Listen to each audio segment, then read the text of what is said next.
Firstly, thank you all for coming. Change and uncertainty are by no means conditions exclusive to the present. However, the speed at which information is shared and at which students and teachers have the potential to learn and revise knowledge in any multitude of directions is undoubtedly increasing. I defended my doctoral thesis last year, which was titled Navigating Unpopular Music in the Classroom, Censure and Censorship in an Inclusive Democratic Music Education. So, in my doctoral research, I looked at the implications of this fast-paced change and uncertainty for Finnish music teachers working at sort of secondary level and their repertoire decisions. Amidst what Riemer already in 1997 called a culture of overwhelming plenitude, I asked how teachers decide what music to include and what to exclude. Focusing particularly on popular musics, I feel the question of what to teach is even more complex, as the sex and drugs of rock and roll often position these musics in stark contrast to classroom and school life. But for today, I thought I'd focus on some other uncertainties, not so much about what I found out in my doctoral research or what remains unanswered, but my methodological approach, what didn't work and what did, the lessons that I learnt, and the questions that I'm still asking about how to do research in what Zygmunt Bauman refers to as a liquid modern world. And so I'll start this presentation with a story of how I came to develop a methodological tool I refer to as factional stories. It seems to me that part of being a good researcher, and definitely a requirement of being a funded researcher, is to come up with a good plan. I wrote the research plan of my doctoral study alongside other writing and smaller research projects over a period of 18 months. And I know that that's a luxury. So by the time that I contacted research participants, I had a fledgling theoretical framework combining the educational and democratic theories of John Dewey with Zygmunt Bauman's liquid worldview, and understanding the processes by which certain popular musics are seen as problematic through interactionist lenses. Of course, this developed more after I sat and discussed with teachers themselves, but it was well on its way. I also had an extensive literature review, much of which, probably thankfully, is not in the thesis, but all of which contributed towards my understandings of musical meanings and teachers' work.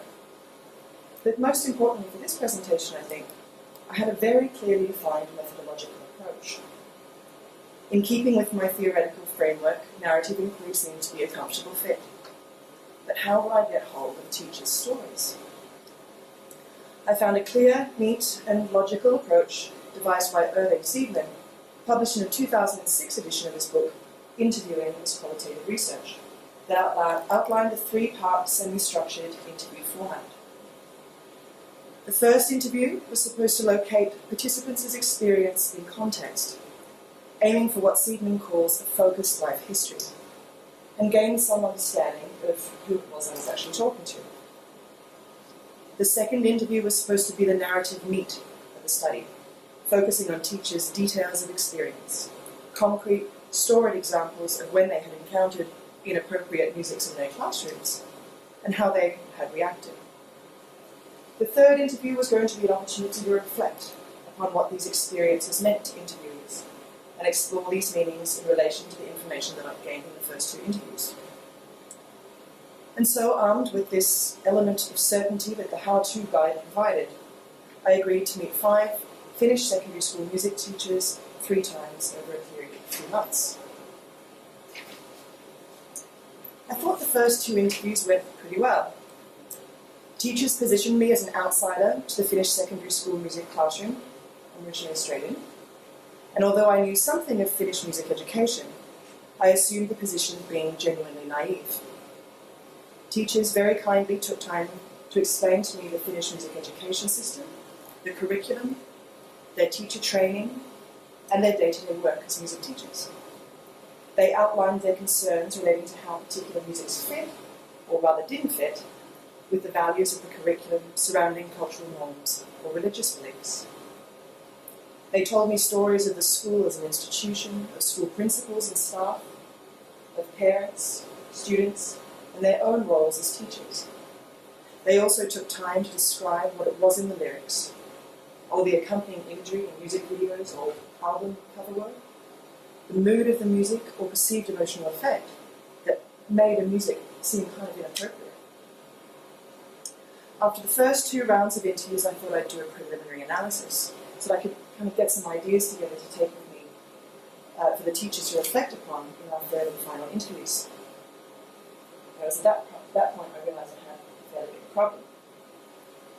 Siegmund's interview guide was designed to increase the depth and specificity of discussions, but all of these first 2 interview rounds largely remained in surface level description.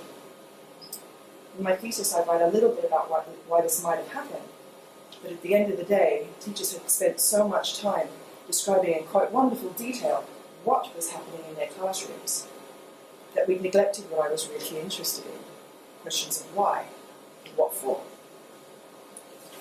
I had other concerns too. Every teacher I spoke with mentioned that they had no idea how other teachers thought, and they really wanted to know. They wanted to be comforted by others, or disagree with them, or be corrected, or at least know how other teachers were handling the often uncomfortable situations that certain popular music seemed to introduce to their classrooms.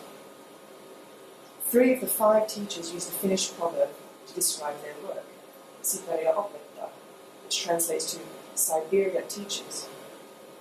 If you think about this in relation to the political history of Nordic and Eastern Europe, the urgency and hardships under which music teaching is learned largely in isolation is no mean feat, and not particularly fun. So something had to change. I had to somehow communicate to the teachers that their stories had been heard, and broaden the discussion beyond the one-on-one interview context. But the teachers that I was speaking with were from all different corners of the country. There were also ethical issues relating to revealing their identities, even to one another. So I searched through the narrative literature, desperately looking for help. And I came across Method Meets Art by Patricia Levy, where she suggests that researchers are no longer limited to an existing set of methodological tools, but may craft their own. I've always enjoyed writing, and I've taken some creative writing courses in my undergraduate days, but I thought these were mostly useful in communicating my research, not doing it per se. This idea of using stories as part of the research project wouldn't go away. So with considerable trepidation, I decided to leave behind the certainty that Siegmund's interview approach offered, and I embarked upon a methodological experiment. The collaborative potentials of narrative inquiry have been emphasised by Margaret Olson, for instance, who suggests that the sharing, retelling of stories can lead to seeing experience from different perspectives and lead to a new spiral of retellings. This is pretty much what I wanted to do. And so in an attempt to dive deeper into this new spiral of retellings, I began crafting what I term factional stories. It's not so cryptic, I call them factional, because they combine fact, being the earlier narrative data, and the sort of focus of the research process so far, and fiction being my own creative writing. After many, many failed attempts at format, style, voice, layout, content, and length, I eventually came up with 4 page-long factional stories. All of these 4 stories were written in an imagined, anonymous teacher-first person, voicing a composite polyphony of all of the 5 research participants and myself. I left a lot unsaid and a lot of open ends, nurturing a large degree of what Baron and Eisner call productive ambiguity, where participants could insert their own meanings and interpretations. Teachers had also emphasized that teaching music, for them, was a personal, emotional, and communicative process, and these were elements that I wanted to retain somehow in writing these stories. So I turned to ethnopoetry, which offers a way to structure stories and narratives that makes use of the physical space on the page. So if you're reading different angles of thought, you read it from different sides of the page. If you want the reader to pause, you stop, and you leave a gap, and you start again. In this way, you're reading stories in a way that extends beyond description. The process of writing stories to communicate meaning, emotion, and understanding aligns with Polkinghorne's notion of narrative analysis. But it's still quite unusual for researchers to create fictive elements, mixing fact and fiction together in a bricolage of research findings. But unlike narrative analysis, so often the end point of research, these stories were not findings. They were part of the research method themselves. I shared these 4 factional stories with the 5 music teachers 2 weeks before our 3rd and final interviews. I described to them how they'd been written and that they were a composite narrative of all of our stories and questions and uncertainties. And they weren't expected to agree or disagree with them, but we could use them as the basis for our discussions. But if they wanted to talk about something else, that was fine too. And to be honest, I was terrified. I had no idea actually what would happen. But I was surprised in quite many good ways. Firstly, 3 of the 5 music teachers came to the interviews with notes, which is such a teachery thing to do, right? But maybe not what you expect your research participants to do. All of the interviews were considerably longer than the others. In fact, one teacher insisted on driving me to the airport. I planned to catch the bus, because after 5 hours of intense discussion, she still felt that there were important things that she wanted to say. That was fun for transcription. It was all really interesting too. But secondly, the purpose of our interview changed. Our relationship changed. So the teachers were no longer the informants of cultural norms, and I was no longer the ignorant immigrant. In addition, teachers gained access to each other's stories and experiences. At times they were comforted, saying to me like, wow, this is normal. And at other times they disagreed fervently. In this way, the factional stories reduced the certainty about what teachers were doing in their daily work. And we worked together to figure out, what does this mean? With their daily experiences narrated by an anonymous other and distanced from the personal, new questions and ideas arose regarding what had earlier been taken for granted. I understand these factional stories as creating a methodological space wherein all 5 teachers and I could work together in constructing meanings. The focus of the research thus shifted from what can we learn from stories to what can we learn through them. The richer data I gained through factional stories was later analysed together with the data from the earlier interviews. In this way, the approach sort of bridges the gap between Polkinghorne's narrative analysis and analysis of narrative. Perhaps in my doctoral research at least, success was not necessarily determined by the formulation of a good plan, but the ability to deviate from it. And I think that this moving away from the plan can also be attributed to planning, to a familiarity with theory, to linking these writings thoughtfully to methodological choices, to being very, very clear about my aims and justifications for these choices. But I'm not sure that a good plan should always equate with certainty and the minimization of risk, especially if we're to conduct research in a dynamic, changing, vibrant, and fluid world. My current research is done together with Finland's indigenous Sami communities, questioning the rhetoric of equality that so often serves as a foundation for Finland's education system.